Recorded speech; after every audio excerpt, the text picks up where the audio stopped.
Vamos lá, meus irmãos, vamos lá. Começando aqui nossa quarta aula de Ética Cristã, 1 e 2. Já oramos, como de costume, mais uma vez. Boa noite, graça e paz. Graça e paz. Graça e paz. Hoje, dando sequência ao tema de Ética Cristã, trabalhamos nas primeiras 3 aulas bastante sobre as bases da ética cristã, tanto no Velho Testamento quanto no Novo. Falamos um pouco sobre as definições da ética, sobre como é visto esse tema, algumas abordagens contemporâneas, e hoje nós vamos começar no livro-texto, o livro do Norman Geisler, e hoje, de fato, começa a parte mais complexa. Nós estaremos mergulhando aqui no livro-texto, estarei compartilhando algumas páginas com vocês aqui, para que a gente possa ler juntos, e a gente vai estar trabalhando. E uma das coisas que eu quero fazer hoje aqui, inclusive, já que nós estaremos entrando no livro-texto, e a primeira parte do livro, ele vai estar dando ali o que ele chama de normas, que seria os princípios para a gente poder ser pontuado, conduzidos dentro de uma posição hierárquica. Então, essa primeira parte a gente vai ter que ir com bastante cautela, porque ela acaba sendo alternativas hierárquicas, aonde nós tomaremos algumas decisões daquilo que é melhor, ou daquilo que será menos ruim. Então, assim, é uma parte um pouco complexa, mas, ao mesmo tempo, esses conceitos hierárquicos, repletos de valores, vão nos ajudar bastante nas nossas tomadas de decisões. Algumas tomadas de decisões já está embutida em nós, alguns desses princípios hierárquicos já fazem parte da nossa cultura, outros, eu diria, estarão aprendendo esses princípios hierárquicos, esses conceitos e esses valores, ou seja, a gente vai ter um momento também de confronto, e, querendo ou não, nesse confronto tem um lado positivo, porque muitas vezes a gente tem certeza que está certo em algo, então a gente vai aprender assim, olha, de repente, o que pensamos estar certo, talvez não esteja tão certo. E aí a gente vai tentar reconstruir essas ideias com muita cautela, com muita reflexão, né? E então, como o livro ele tem essas duas partes, a primeira parte seria das alternativas éticas e a segunda parte das questões éticas. Então, hoje, inclusive, enquanto fizermos aqui um resumo, porque essa aula de hoje, a gente vai fazer um resumão das ideias do livro, do Norman, que é dessa primeira parte do livro. Então, ao mesmo tempo, estarei fazendo aqui quase que uma ponte em cima da ementa de ética 1, refletindo em cima dessas alternativas, desses conceitos, dessas abordagens, dessas questões hierárquicas. Então, a gente vai estar falando um pouco sobre os temas de ética 1 e refletindo a partir de. Então, vai ser um passeio entre a ementa de ética 1 com essas abordagens. E é claro que a segunda parte, o autor, o Norman, ele vai trabalhar também em cima de várias outras premissas, mas aí a gente vai deixar para esses assuntos para depois, porque, afinal de contas, a gente vai estar entrando, por exemplo, em temas bem polêmicos também, como o cristão e a guerra, controle de natalidade, questão do suicídio, a questão também do cristão e da política, né? Então, hoje a gente vai fazer isso. Tá bom, meus irmãos? Tudo bem até aí? Tranquilo? E, como é costume, vocês sabem, nossas aulas são gravadas para vocês reestudarem os temas, para que futuros alunos possam fazer esse curso em EAD, e para aqueles que forem ver as nossas aulas pelas redes sociais, seja pelos nossos canais do YouTube ou pelo podcast do Spotify, que vocês podem estar vendo, possam ser abençoados aprendendo sobre esses temas, né? Nos demais podcasts, você só ouvirá essas aulas e não verá a participação em vídeo. Então, como é costume, meus irmãos, e como hoje, né, até dizer para o Júnior, hoje a gente vai mergulhar um pouco mais nesse livro. O Júnior, ele é um advogado, então ele já trata muitas questões legais. Vocês sabem que para você se tornar um advogado, você tem que fazer faculdade de Direito, depois passar pela prova da OAB, mas o advogado, ele acaba trabalhando no mundo das leis, então ele se esbarra com a ética, se esbarra com a moral, uns códigos legais. Então, assim, acaba tendo uma certa familiaridade sobre o tema, mas mesmo ele, né, como advogado, sabe o quanto é complexo esse assunto, o quanto existem pessoas que pensam de formas diferentes. Podem ver que a gente está vivendo um momento atípico na nossa sociedade brasileira, em que as leis elas estão aí, temos a nossa Constituição, e as pessoas estão reinterpretando ela, estão ignorando. Então, assim, olha o momento complexo que a gente está vivendo, né? E esse assunto está sendo bem oportuno, inclusive por essa semana, porque, como vocês bem sabem, domingo, no debate da Prefeitura de São Paulo, um candidato agrediu outro candidato. Em qualquer outro contexto e qualquer outro momento, o candidato agressor sairia do debate algemado, indiciado e preso.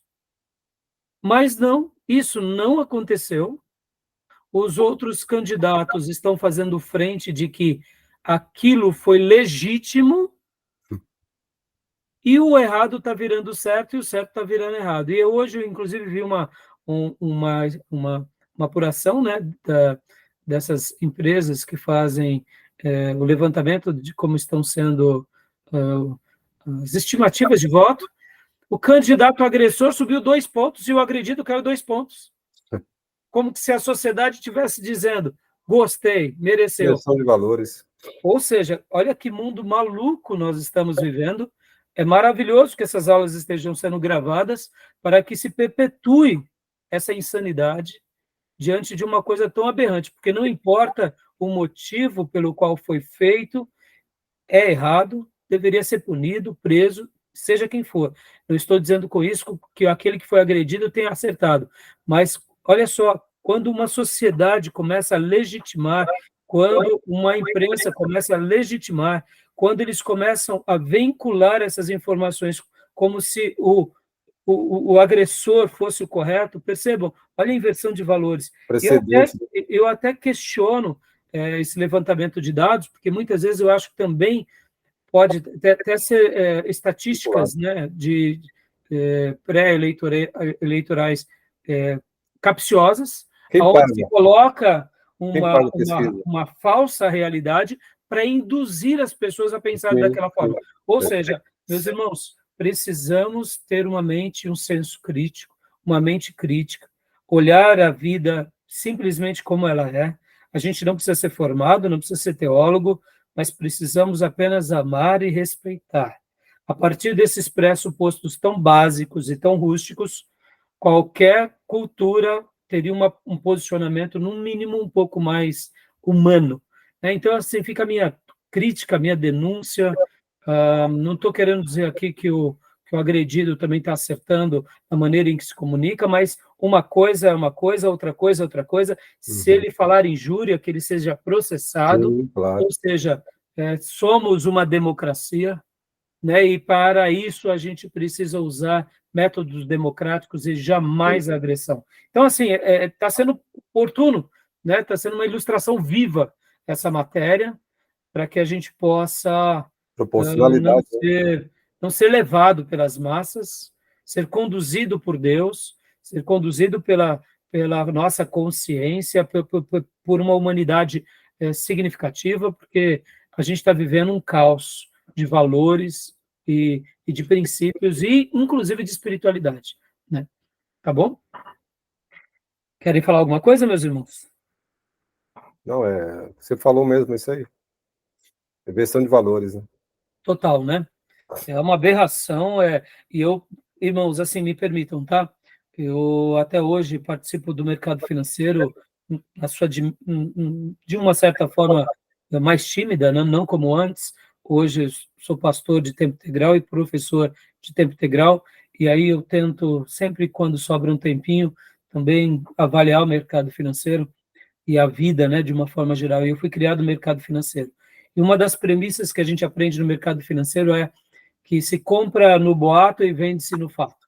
Ou seja, o que as pessoas divulgam nem sempre são verdadeiras. Isso vale para o mercado financeiro, isso vale para a geopolítica, isso vale principalmente para a política.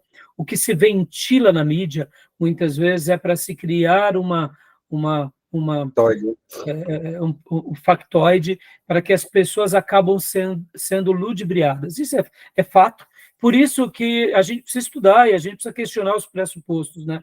E há uma frase no mercado financeiro que eu aprendi com um grande investidor, que ele diz assim, a questão não é comprar quando todo mundo está comprando.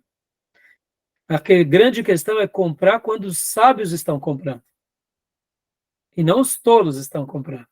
Verdade. E vender, não quando todos estão vendendo, mas é quando os sábios estão vendendo, é discernir quando eles estão vendendo, e não quando os tolos estão vendendo.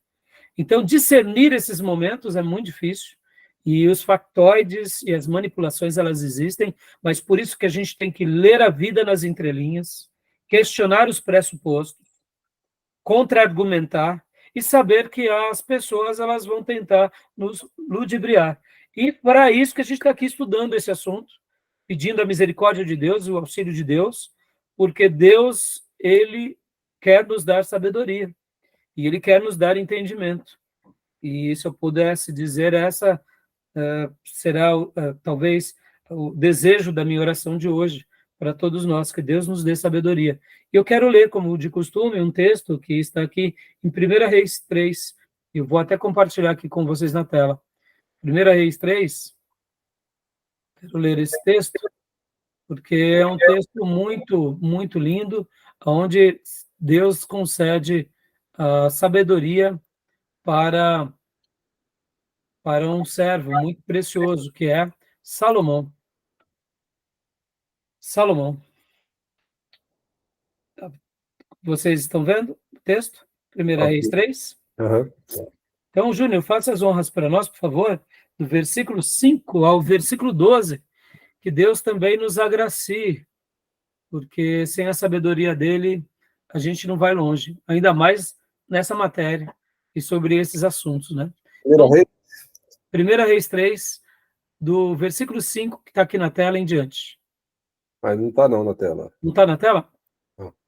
Opa, pedi para compartilhar. Saiu. Vamos lá, compartilhando. Eu leio. Ah, tá. Foi? Sim. E em Gibeon apareceu o Senhor a Salomão de noite em sonhos. E disse-lhe Deus, pede o que queres que eu te dê. E disse Salomão, de grande beneficência usaste tu com teu servo Davi, meu pai, como também ele andou contigo em verdade, e em justiça, e em retidão de coração, perante a tua face, e guardaste-lhe esta grande beneficência. E lhe deste um filho que se assentaste no seu trono, como se vê neste dia. Agora, pois, ó Senhor, meu Deus, tu fizeste reinar a teu servo em lugar de Davi, meu pai. E sou apenas um menino pequeno, não sei como sair nem como entrar. E teu servo está no meio do teu povo, que elegeste, povo grande que nem se pode contar, nem numerar pela sua multidão. A teu servo, pois, dá um coração entendido para julgar teu povo, para que prudentemente discirna entre o bem e o mal, porque quem poderia julgar este teu grande povo? Versículo 10 e até o 12, por favor. E essa palavra pareceu boa aos olhos do Senhor, de que Salomão pedisse isso. E disse-lhe Deus, porquanto pediste isso, e não pediste para ti muitos dias, nem pediste para ti riquezas, nem pediste a vida de teus inimigos, mas pediste para ti entendimento, para discernir o que é justo. Eis que fiz segundo as tuas palavras, eis que te dei um coração tão sábio e entendido, que antes de ti igual não houve, e depois de ti igual não se levantará. Até aí. Muito obrigado, Júnior. Obrigado. Parece o gênio da lâmpada, 3 pedidos, né? Oi? Parece o gênio da lâmpada, né? Faz 3 pedidos. Ah, sim. E esse nós conhecemos a história. Deus concede a Salomão, né? Uhum. Esse pedido, e ele se torna um dos homens mais sábios que já pisou nessa terra. E a história a gente conhece.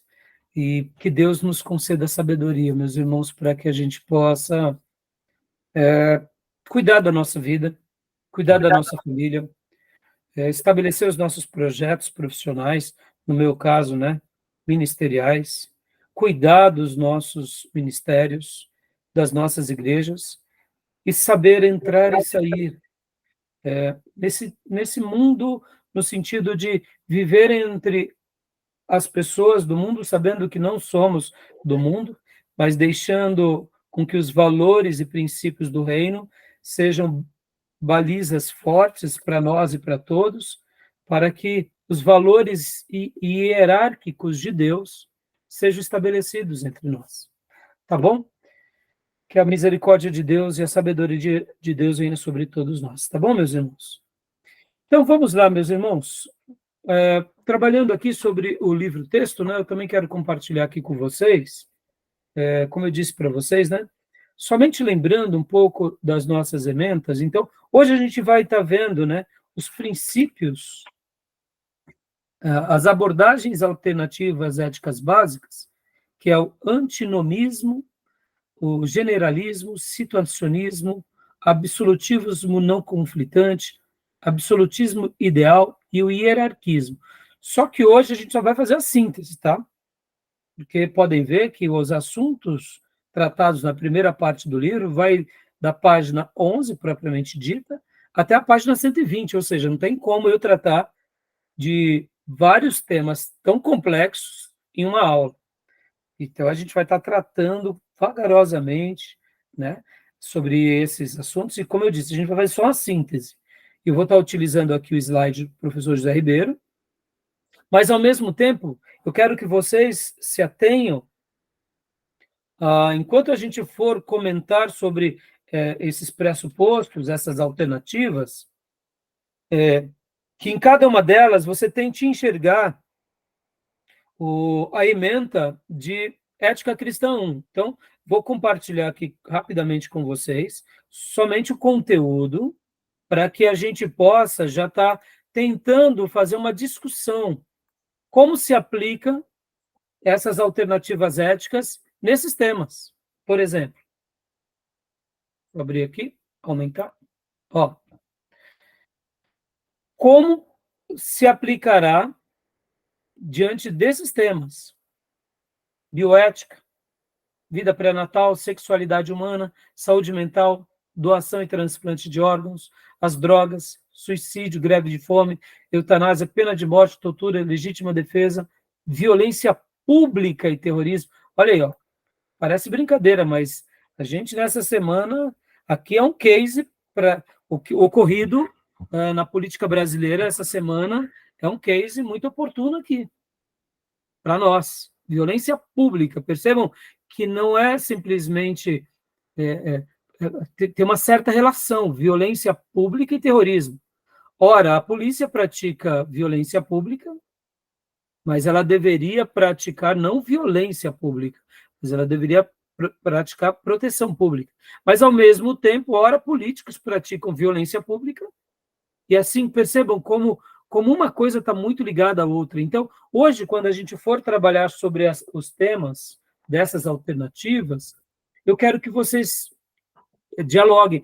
Inclusive, no material que eu passei para vocês, tanto de slide quanto de texto, vocês vão ver que dentro de muitos dos assuntos, vocês têm o material de o cristão e o aborto, a questão da biogenética, a questão da sexualidade e da homossexualidade, que mais? A política. Então, tem bastante textos que os irmãos podem estar lendo, eu já passei para vocês. Se precisarem de mais materiais, eu passo também. Para quê? Para enriquecer esses assuntos, tá bom? Eu diria que de todos esses assuntos aqui, desses 9 temas que compõem Ética 1, o mais complicado, eu diria, está aqui dentro da bioética, ou da genética, que é um assunto que parece ser novo, mas não é, né? Pode ver, isso é um assunto recém, né? Que as discussões não têm mais do que 30 anos, ou seja, é muito recente. E a gente ainda está em, eu diria, em muitas discussões sobre esse tema, né? Aham. Então, não dá para a gente ainda definir. Então, beleza, tudo bem até aí? Então, todos os assuntos que a gente for trabalhando a partir de agora, eu quero que vocês lembrem disso, que esses conceitos hierárquicos de valores que a gente vai estar aprendendo, eles têm uma proposta. Qual é a proposta deles? É já nos fazer pensar sobre isso. Eu sei que sobre todos esses assuntos, nós já temos uma ideia pré-concebida. Por exemplo, essa questão da bioética ou da genética. Complicado, hein? Pois não, Júnior? Essa questão da bioética é complicado. É a barriga de aluguel. Na Constituição. Exatamente. Não só a barriga de aluguel, eu até diria que das complexidades é a menorzinha, né, Júnior? É. É a menorzinha, né? Uhum. Por exemplo, É, chamava fecundação in vitro. Isso. Eu diria que essas discussões têm até um pouquinho mais de tempo e são até mais fáceis de resolver. Mas aqui, quando entra do clone humano, Então, mas quando entra da criação de órgãos humanos, aí sim, complica, hein? Aí mas a complica de in vitro também é complicada, porque pensa assim, a fecundação in vitro pega lá o sêmen no banco de sêmen e vai injetar lá numa mulher cristã, que às vezes não é nem da pessoa, do Sim, sim. Não, é muito complicado, questão muito de complicado. assédio, então. Mas, ao mesmo tempo, né, Júnior, eu diria assim, diante de um princípio mais simples, eu diria que até não é tão complicado quanto, por exemplo, quando a gente fala de clonagem de animais, é uma coisa. Quando a gente fala de clonagem humana, Então, aí já mudou. Então, inclusive, irmãos, esse será o único ponto que não vai dar para a gente trabalhar. Mas eu passei para vocês vários artigos, vocês podem ler, e na nova edição do livro do Norman, ele vai trabalhar melhor sobre esse ponto, porque é um ponto muito complicado que a gente tem que estudar muito e sensível, continuar estudando, e aqui é uma discussão bem curiosa entre teologia, filosofia, medicina, ciência, ou seja, é um campo complexo demais. Então, não dá para a gente ser simplista em nenhum desses pontos, mas esse é um dos mais difíceis. Que, como eu disse, eu não vou entrar nesse ponto por uma questão até mesmo de dominar o assunto e de complexidade. Porque só aqui a gente ficaria umas 3, 4 aulas, né? Mas voltando, irmãos, sobre todos esses pontos, podem ver que a gente já tem uma ideia pré-concebida. A questão da vida pré-natal, controle de natalidade, sexo como reprodução, ou sexo também como prazer, e também o controle da natalidade como algo benéfico. Percebam, parece uma coisa simples, meus irmãos, mas não é. Porque hoje tem métodos de controle de natalidade que eles são abortivos. Nos meus dias de seminário, a discussão era: tal método é pecado ou não? Hoje, olha onde chegamos. Hoje, o nosso Supremo já está querendo, juntamente com algumas leis, na minha opinião, deturpadas, querendo permitir o aborto de crianças já com a gestação bem alongada. Ou seja, um absurdo. Mas nos meus dias de seminário, a discussão era: o DIU, ele é abortivo, logo ele é pecado. Para um cristão, não é conveniente. Olha só, a questão do aborto, a gente tinha quase como que consenso de que, não, somos contra qualquer tipo de aborto, desde o primeiro dia a qualquer época. Hoje não, olha que coisa maluca, né? O que a lei admite também, tem um penal lá. Então, por isso que é importante a gente estar estudando, porque as pessoas nos perguntarão, mas partindo aqui de alguns pressupostos bem básicos, né? A gente já sabe que o aborto ele é um pecado, somos contra a morte e a favor da vida. Que vida? Todas elas, inclusive de uma vida pré-concebida, né? No momento da fecundação de um óvulo por um espermatozoide, ali já é a vida na nossa concepção. O milagre da vida já está estabelecido e, por essa razão, somos contra. É claro que aqui também vai uma discussão, irmãos, e aqui, por ser uma aula de ética, a gente, quando for tratar desse assunto mais para frente, a gente vai entrar naquelas exceções que são bem polêmicas, né? Mas é óbvio que a nossa sociedade corrompida pega as exceções e vira regra, né? Sendo que exceções são exceções, tá bom? Uhum. A questão da sexualidade humana, por exemplo, irmãos, olha só. Colocando uma estaca, né? Nós somos favoráveis ao que Deus criou. É Adão e Eva, não é Adão e Ivo. Biológica. Né? É a biologia pura e simples. Sim. Homem com mulher, mulher com homem. O que existir fora disso, na nossa concepção, é pecado.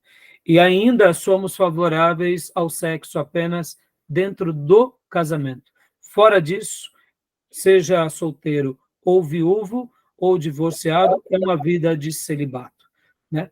A questão da saúde mental, pesquisas e experimentação humana, outra coisa que a gente também já crava uma estaca. Deus tem poder de tudo, de nos curar e de nos libertar. A palavra de Deus pode, sim, curar mentes adoecidas, fazer com que pessoas sejam restauradas. A gente vê isso com muita frequência na igreja, mas também sabemos que Deus nos deixou a revelação natural e nos deixou a ciência, e dentro da ciência temos as áreas de saúde mental, que entre os psicólogos, psicanalistas, psiquiatras, que são estudiosos sobre o tema, e que encaminhamos para eles. Por quê? Porque acreditamos que também eles colaboram com esse processo, ou seja, saúde mental. E por que a ética é importante tratar disso? Porque a gente precisa saber quem é e aonde existem os cortes, né? A mesma coisa acontece com a doação e transplante de órgãos. Qual é um posicionamento melhor?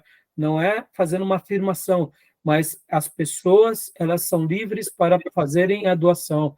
Se Jesus Cristo se doou morrendo na cruz, por que seríamos contra a doação de órgãos?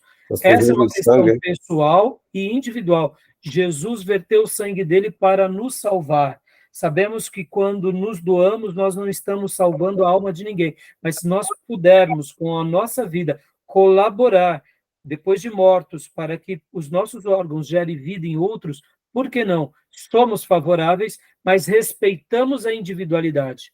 Somos contra a imposição por parte do governo. Sim. Isso sim, mas somos favoráveis. Mas, ao mesmo tempo, respeitamos quem pense de forma contrária.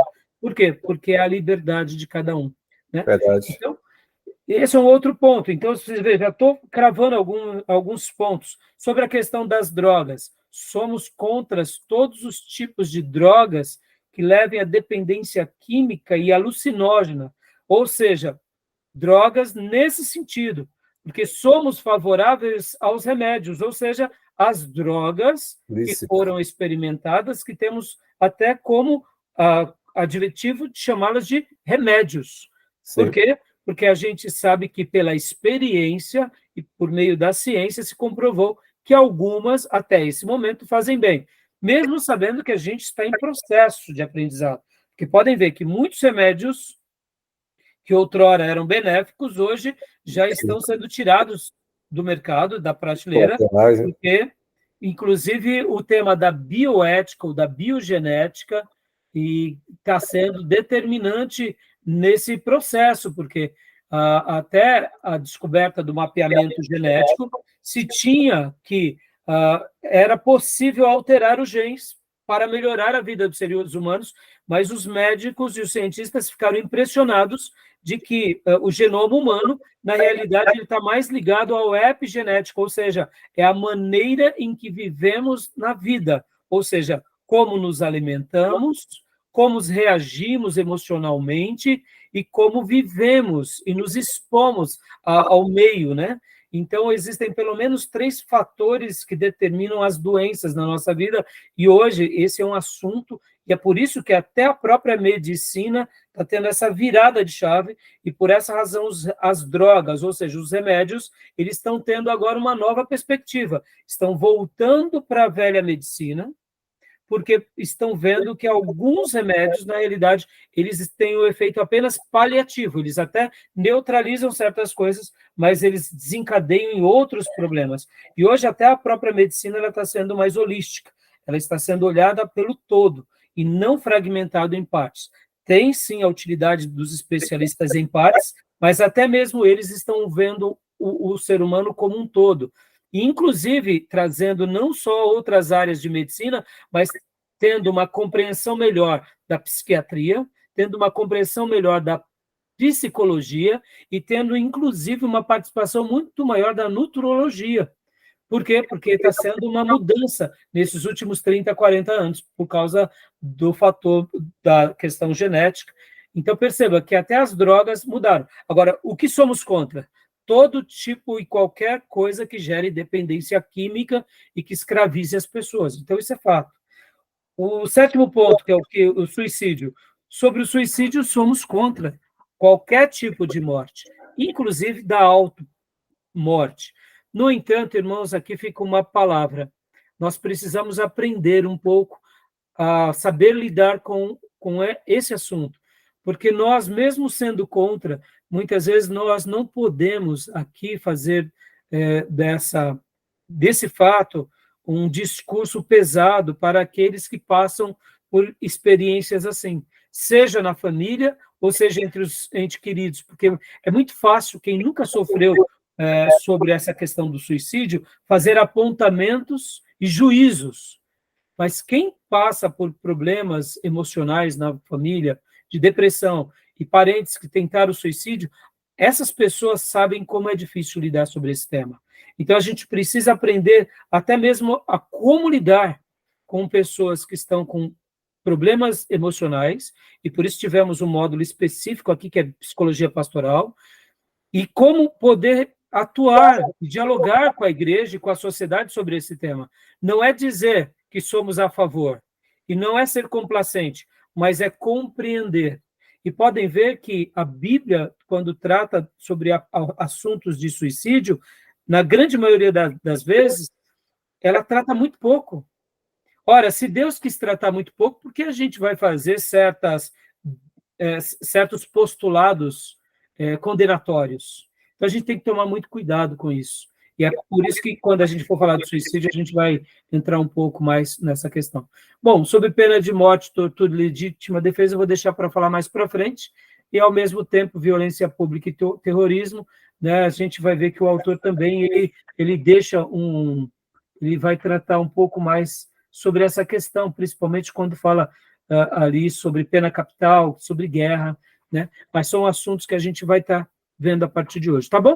Alguma pergunta, algum acréscimo, irmãos? Tranquilo. Tudo bem até aí? Joia? Então, vamos aqui para o outro material que a gente vai começar a trabalhar, que é no livro-texto. Vamos lá.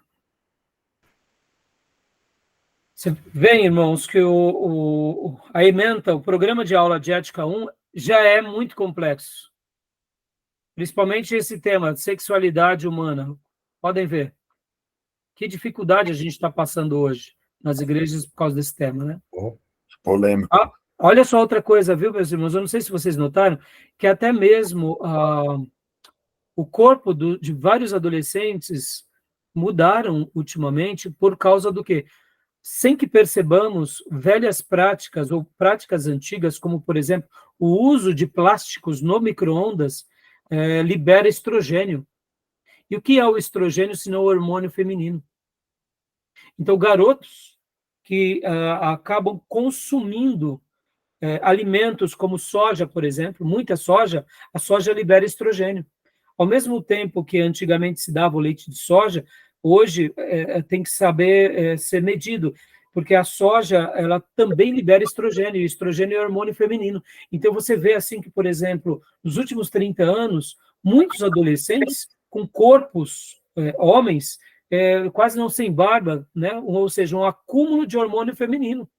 Ou seja, olha aí como a nossa vida as culturas, as práticas, os alimentos, até nisso vai mudando um pouco o corpo das pessoas, e isso é prejudicial para algumas tendências, né? Percebam? E aí, diante disso, hoje, né, inclusive, a recomendação é eliminar plásticos e tudo que é plástico, principalmente o uso de plásticos em micro-ondas. Aliás, segundo alguns médicos e nutrólogos, micro-ondas você não dá nem para o inimigo, né? Você vê, coisas tão simples, né? Mas são mudanças profundas que a gente tem que repensar. E está sendo complicado sobre tudo isso, né? Então, fica aqui algumas falas. Então, vamos compartilhar aqui o material. Vamos lá. Vou passar aqui parte do livro para a gente dar já uma mergulhada nele, né? Querem fazer algum comentário, meus irmãos? Vocês sabiam desse assunto, desse estrogênio? Não, eu já vi falar da suspeita aquele suco de caixinha. Eu já vi falar. Por causa do soja, da soja? Do estrogênio, A soja, ela não sei te dizer se são todas, viu, Júnior? Mas ela contém, então, o consumo tem que ser moderado de soja. Vocês podem ver, muitos pais no passado substituíram o leite de vaca, né?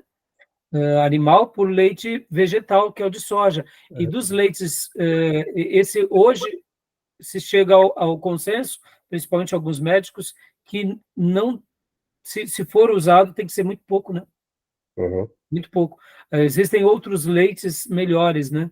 Por exemplo, leites de amêndoa, leites de aveia, leites de oleaginosas, de uma forma geral, né? Leite de coco, né? Principalmente feito em casa. De leite, né? de soja, sódia. Ah, sim, também tem muito sódio, né? Na realidade, uma frase que eu aprendi alguns anos atrás com um amigo que é pastor, ele disse que a irmã dele falava para ele que nós temos que descascar mais e abrir menos, né? E mesmo que descascamos hoje tem tanto agrotóxico, mas mesmo assim é menos mal, né? Então, né, isso vale para tudo. Então, meus irmãos, vamos mergulhar um pouquinho aqui no livro-texto. Olha só, vamos ler aqui rapidamente. Gil, dá para ler? Pois não, e Gil. Sobre o micro-ondas, o senhor ia acrescentar algo? Não, então, alguns nutrólogos e os especialistas da saúde, médicos, né, renomados, vão falar que ele faz muito mal para a saúde, viu, Gil? Muitas doenças que nós hoje, né, que temos 50 anos, 30 anos, estão surgindo em nós ou nos nossos filhos depois do advento do micro-ondas, porque essa questão de esquentar por radiação é perigoso, segundo os especialistas, viu, Gil? O melhor método, Gil, ainda é o velho fogão, sabe? Os métodos mais antigos, sabe? Irmão, está tendo uma revolução em tudo, né? E é legal que a gente acompanhe. Perceba que a gente vai ler aqui algo agora, que para a gente aprender de ética, a gente tem que aprender a partir da filosofia. A gente vai ver. E perceba que viver a vida contemporânea, a gente tem que dialogar com a vida contemporânea. A gente tem que questionar o porquê está tendo tantos problemas de demência, por que está tendo tantos problemas de Alzheimer, por que está nascendo tantas crianças com autistas. Por quê? Tem uma explicação. Dizer que é assim porque é assim é ignorar uma realidade. Então, dentro da questão da ética, você vê que a gente trabalha muito com filosofia e a gente questiona esses pressupostos. E eu, por exemplo, essa questão do micro-ondas, Gil, depois eu te passo alguns especialistas e médicos que eles até dão recomendações para que não se use, e quando for se usar, use-se o fogão, e até mesmo, Gil, um dos médicos que eu acompanho diz o seguinte: invista na sua saúde. E ele fala, troca as suas panelas por panelas ou de porcelana, ou de pedra, ou ainda, quem sabe, de barro, aquelas pedras, panelas de barro, né? Até mesmo barro, que é muito utilizada pelo povo capixaba, e aí eles vão dando, aí vem aço inox, e depois, por último, o alumínio está nas últimas categorias, então, porque o alumínio ele acaba afetando, o resíduo mínimo do alumínio acaba dando problemas mentais a longo prazo. Podem ver, muitas pessoas não são cuidadosas, né? São detalhes que a médio e longo prazo prejudicam a saúde. Então, fica aí algumas dicas, né? Depois eu passo para vocês Interessante. no particular. São coisas que a gente vai aprendendo, Gil, né? E a gente vai mudando os hábitos e a saúde vai voltando, né? Tá bom? Então, vamos ler aqui esse prefácio. Gil, leia para nós esse prefácio, por favor. Leio sim. Do livro texto, tá, meus irmãos? Pode ler. Numa sociedade pluralista, como a que nós vivemos, é fundamental a existência de valores éticos definidos, que norteiam a conduta dos cristãos, de modo que venham oferecer um modelo de vida alternativo à sua sociedade. No meio evangélico, há diferentes propostas éticas, quer conscientemente elaboradas, quer não, todas querendo a aprovação dos cristãos, reivindicando serem bíblicas. Dá uma pausa, por gentileza, Gil. Percebam, numa sociedade plural, o mundo em que vivemos, principalmente no Ocidente, é plural. No Oriente, mesmo, por exemplo, quando nós pegamos aqui 2 países do Oriente, mais ali dos tigres asiáticos, que é o Japão e a Coreia do Sul, eles são também plurais, eles estão com a influência do Ocidente sobre eles, mas podem ver que eles ainda têm sobre eles uma herança cultural muito forte, valores fundamentais. Podem ver que dentro deles, essas questões de existência e valores éticos são bem definidos que norteiam eles, sendo cristão ou não. Então, mas percebam que aqui a gente está falando de uma sociedade plural. E quanto mais, eu diria, um país como o nosso, que não tem assim uma história muito definida, porque, como alguém já disse, que no Brasil até o passado é incerto, porque tentam remontar a história, e é verdade isso, tentam apagar a história, né? Então, se torna muito difícil. E qual é a proposta aqui, né? A proposta para nós é ter esses valores éticos definidos que norteiem a conduta cristã. Mas, ao mesmo tempo, essas propostas, elas tentam reivindicar que são bíblicas, mas a gente vai ver que nem todas elas são bíblicas, né? Então, leia o segundo parágrafo para nós, Gil, por favor. Entretanto, com a leitura desse livro deverá deixar claro, nem todas as alternativas éticas contemporâneas são realmente bíblicas, mesmo as cristãs. É preciso avaliar filosófica e teologicamente as propostas éticas existentes, a fim de não laborarmos em erro. É isso que o autor faz na primeira parte do livro. Expõe 6 diferentes alternativas éticas contemporâneas, avaliando-as filosófica e teologicamente, dando ao leitor condições de pesar seus argumentos e decidir por uma delas. Joia. Olha que interessante, irmãos. Ele quer abordar, o nosso irmão Norman, éticas contemporâneas. A gente aqui não está pensando na ética grega, na ética romana, na ética babilônica, na ética egípcia. Não, isso daqui não. Podem ter até algumas coisas que nós trazemos desde a época antiga, mas o que importa para nós agora, na proposta desse livro-texto, é como vivemos hoje. Só que olha que interessante também. Ele mostra que terá 2 partes do livro e tal, mas percebam que aqui ele vai mostrar que essas alternativas, ele quer avaliar ela com bases filosófica e depois teológica. Ué, por que ele já aqui logo nesse prefácio, que é o Júlio P.T. Zabatiero, ele está fazendo esse prefácio, ele fala assim, por que o Norman vai fazer uma avaliação filosófica para depois fazer uma avaliação teológica? O que vocês acham? Por que ele não colocou vamos fazer uma avaliação teológica e filosófica. Que ele pôs a filosofia na frente da teologia, nesse caso, dessa matéria de ética. O que vocês acham? Por que ele fez isso? Qual a opinião que vocês têm? Porque a teologia, na verdade, vai trazer um argumento que fecha a linha de raciocínio. Filosóficas fica uma parte mais inferior sobre o assunto. Então, mas aí deveria ser o contrário, então. Ele deveria, quando ele coloca filosófica primeiro, ele está dando prioridade à filosofia. Ah, entendi agora. Entendeu, Gil? É por isso que eu estou perguntando. Por que ele dá uma prioridade à filosofia e depois ele põe a teologia? Por que será? Por que será, Júnior?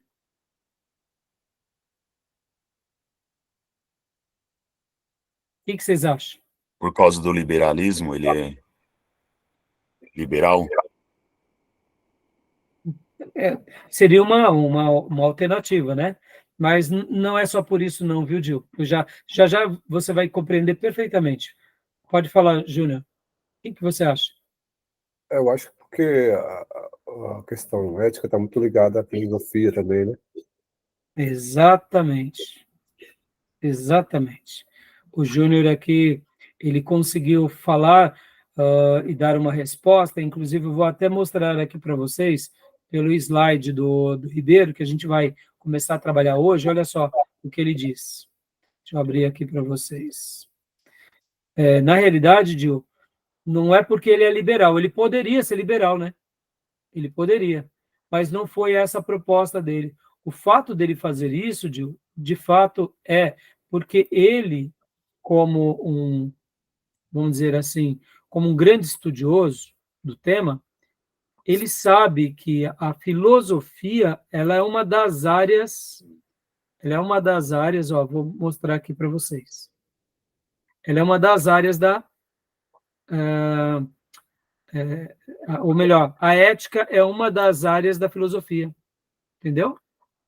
A ética faz parte de uma das divisões da filosofia, ó. Uhum. Deixa eu compartilhar aqui para vocês. Então, ele está querendo dizer o seguinte, olha, a gente não vai estar dialogando com a sociedade contemporânea? Vamos. Somos cristãos. Mas como a sociedade discute esses pontos? Quais são os critérios hierárquicos para a sociedade? Quais são os valores? O que se pensa a esse respeito nas universidades, nas igrejas, nas empresas, na política? Como que eles vivem a ética e quando toda vez que eu falar ética, irmãos, vocês coloquem moral ao lado, tá? Ética e moral. Como que essa sociedade contemporânea vive?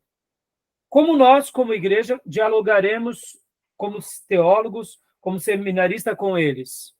Se o tema é ética, então a gente está falando de um tema, não é que a Bíblia não fale a respeito desse tema, mas olha só que interessante, a ética é um dos campos da filosofia. No nosso caso, a nossa base está na espiritualidade. E a nossa espiritualidade contém ética. Mas Deus não faz uma defesa à ética. Deus faz uma defesa à espiritualidade. Nos ensina a sermos filhos. E por essa razão, temos uma ética e uma moral. Mas a ética e a moral, ela é o resultado da nossa vida espiritual, e não o oposto. A sociedade vê a ética e a moral como um meio para ser conduzido, e nós somos conduzidos por Deus.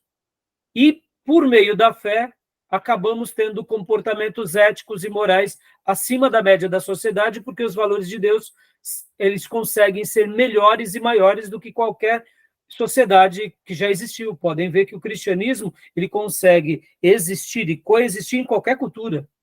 As culturas que não convivem com o cristianismo, mas o verdadeiro cristianismo convive com qualquer cultura, porque os valores de Deus são muito mais elevados do que os qualquer valores dos homens. Pelo contrário, dentro do pressuposto do cristianismo, nós perdemos para ganhar. E as sociedades, elas guerreiam para ganhar. Então, percebam que a premissa é essa. O autor está dialogando o seguinte, olha, a gente vai olhar pela filosofia, porque é um campo da filosofia. Mas também vamos olhar pela teologia, porque a gente não vai abrir mão. Mesmo que a filosofia diga algumas coisas, nós temos a nossa base, que é a teologia. Mas ficou claro um dos porquês? Tudo Sim. bem até aí? Sim. Sua fala foi muito boa. Mas, assim, a primeiro momento, assim, parece ser meio difícil de engolir. Não é A difícil. ética faz mais parte da filosofia do que da teologia. Parece Mas que a a sua gente está negando explicação a foi fé, né? ótima. Parece que a gente está negando a fé, né? Exato. Mas, Gil, é aquela questão, Gil, por exemplo, nós vamos para um médico? Vamos. O que a gente faz? A gente nega o médico? Não. Por que nós não negamos o médico? Porque já temos como conhecimento histórico, mundial e principalmente contemporâneo, que eles são especialistas de uma área e quando eles chegam para dizer, olha, ou você faz a cirurgia ou você terá 10% de chance de vida. O que a gente faz? A gente fala, sai daqui, Satanás, ou a gente vai dizer para o Satanás, vai embora, Satanás, que não me deixa operar, porque eu quero operar, não é assim? Por quê? Porque já temos como uma ideia pré-concebida pela experiência que os médicos, em virtude dessa revelação geral, foram agraciados por esse conhecimento ao ponto de colocar um catéter e colocar um stent no nosso coração e a gente, poxa, por causa de um dia de cirurgia, a gente volta a uma vida abundante, sendo que há 30 anos atrás, para se fazer esse mesmo método, tinha que se abrir o peito de uma pessoa, pegar aquela veia, ou seja, era muito mais complexo, hoje se tornou algo muito mais simples. Então, percebam como que a gente se ajusta de uma forma, eu diria até amável, porque nós vemos que é uma bênção de Deus. E nós nos discutimos sobre isso, né? Uhum. Então, agora, compartilhando aqui parte do slide do Ribeiro, olha só, dentro da introdução geral, olha só o que ele diz. Ética é uma das 9 divisões da filosofia. Então, quando se estuda a faculdade de filosofia, você tem ética, estética, política, epistemologia, filologia, lógica, metafísica, antropologia e sociologia. Ou seja, essas áreas específicas estão dentro de filosofia. Interessante, né? Por isso que o autor trabalha assim. Já que vamos falar de ética, precisamos compreender a partir da filosofia. Eu sei que a teologia vai explicar também a ética, mas no nosso caso, ela explica por meio da revelação. Deus não fica falando simplesmente de uma forma ética e moral pela moral. Ele nos dá conduções espirituais que desencadeiam nesse princípio, tá bom? Tudo bem até aí? Sim. Tranquilo? Vamos só acabar de ler esse prefácio rapidamente, para a gente parar com essa parte do livro, meus irmãos. Fala, Gil, o que você ia dizendo? Na verdade, acaba sendo fruto do espírito. O quê? A moral, a ética, né? Exatamente.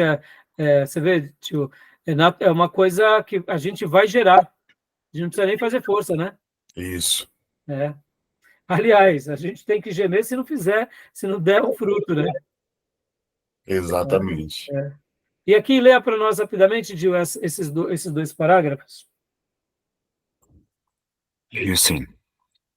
Na segunda parte, o Dr. Geisler procura demonstrar diferentes aplicações práticas de sua alternativa básica a alguns problemas éticos de relevância atual. Ao invés de ditar regras arbitrárias, ele argumenta por caso a partir do seu conceito hierárquico de valores, dando novamente ao leitor a oportunidade de determinar por si mesmo qual a melhor posição a seguir. Ou seja, o Geisler, né, que é o nosso irmão, eu gosto de chamar de Norman, que é mais fácil, o Dr. Geisler, o Dr. Norman, ele vai dar conduções hierárquicas, mas, ao mesmo tempo, a gente segue com liberdade porque somos seres que pensamos. Não é simplesmente regras arbitrárias. Pode ver que a religião e as tradições religiosas humanas colocam e ditam regras arbitrárias. Mas a palavra de Deus, a gente aprende até mesmo com a palavra de Deus, todos os conceitos de Deus, que eles são mais relevantes do que os conceitos dessa sociedade. Mas quando a gente aprende os conceitos hierárquicos da ética nessa sociedade, a gente consegue compreender um pouco melhores os valores.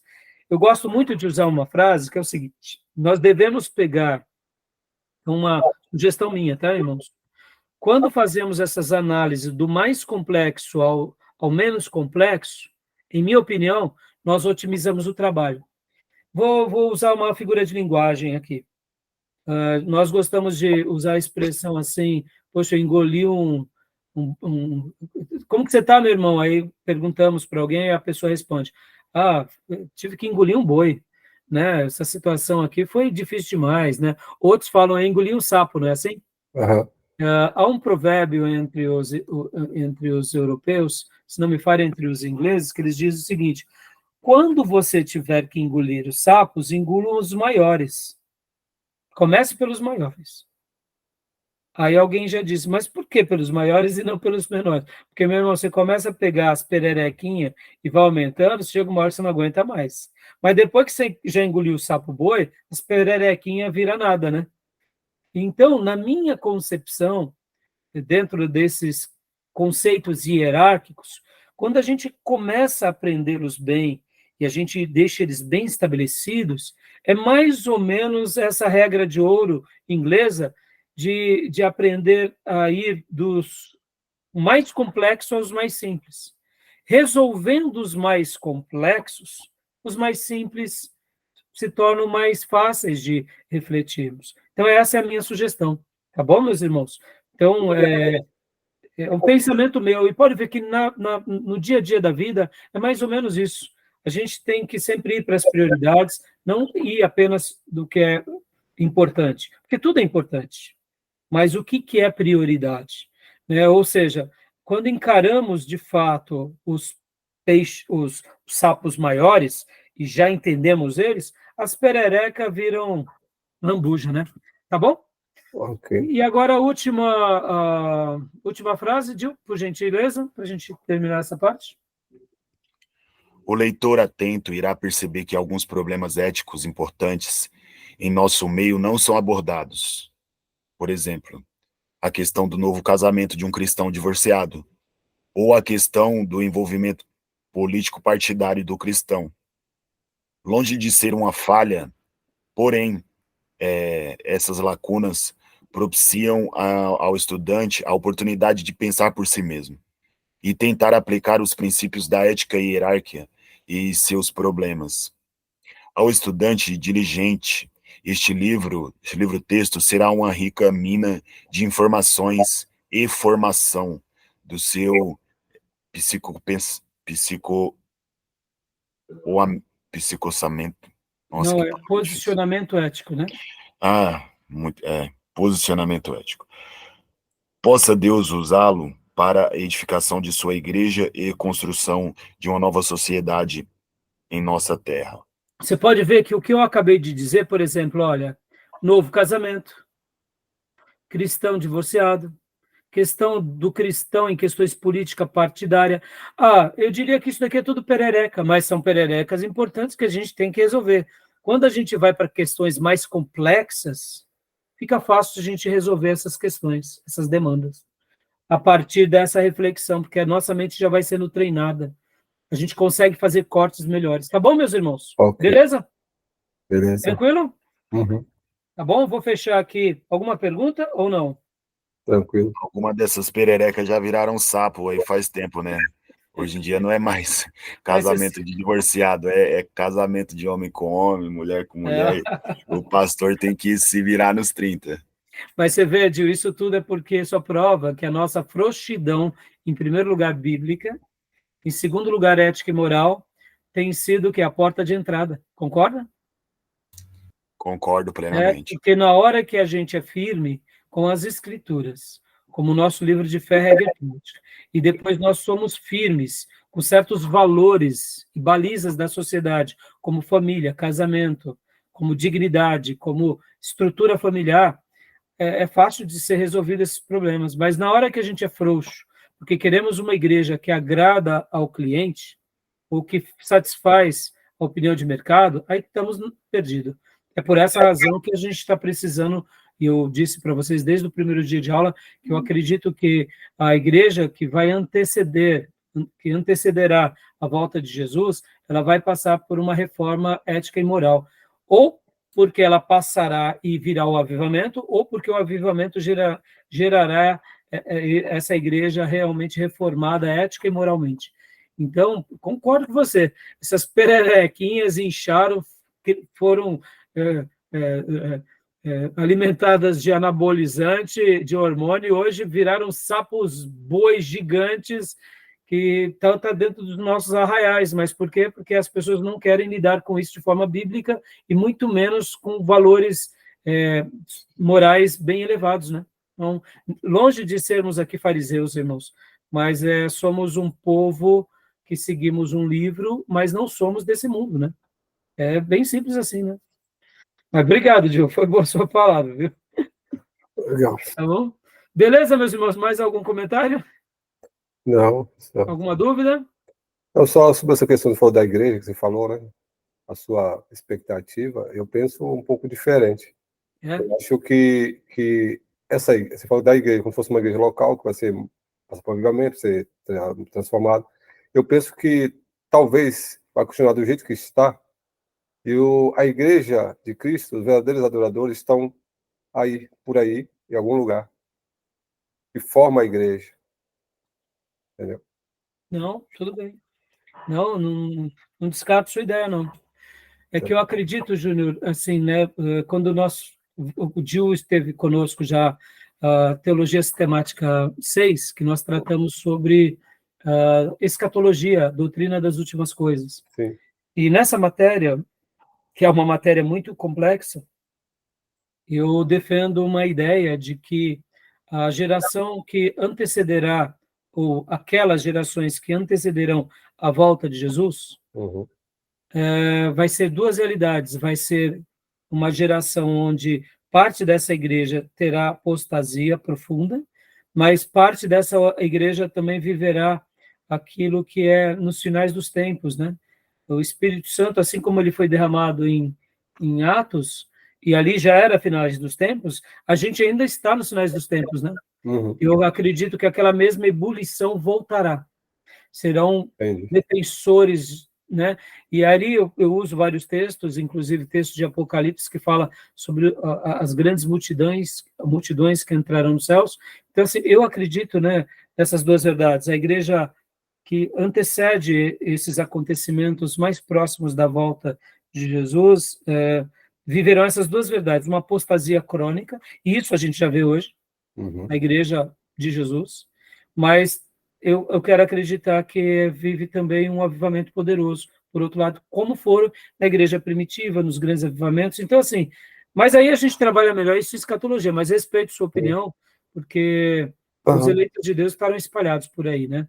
Mas eu ainda, talvez por ser pastor, né, Júnior, e a gente sonha com essa igreja militante, poderosa, né? E que Deus nunca me deixe perder essa esperança, porque eu digo que ela me faz bem, viu? Uhum. Quando eu vejo um desviado, eu olho assim para ele e falo, que pena, filho, você está desviado, você não sabe se está perdendo. Porque quando Deus soprar o seu vento, eu quero estar nessa onda e quero pedir, Senhor, me deixa, nem que for o último banquinho aí, mas deixa eu participar disso daí. Uhum. Entendeu? Tá bom, meu irmão? Beleza, meus irmãos? Vamos para o nosso intervalo? Vamos lá. Vamos lá, então. Vou parar aqui a gravação, a gente já volta já. Vamos continuar trabalhando no livro-texto e no slide do Ribeiro, tá bom? Beleza. Beleza. Tomar um chá aqui. Vamos lá, chazinho. Vamos ao chá.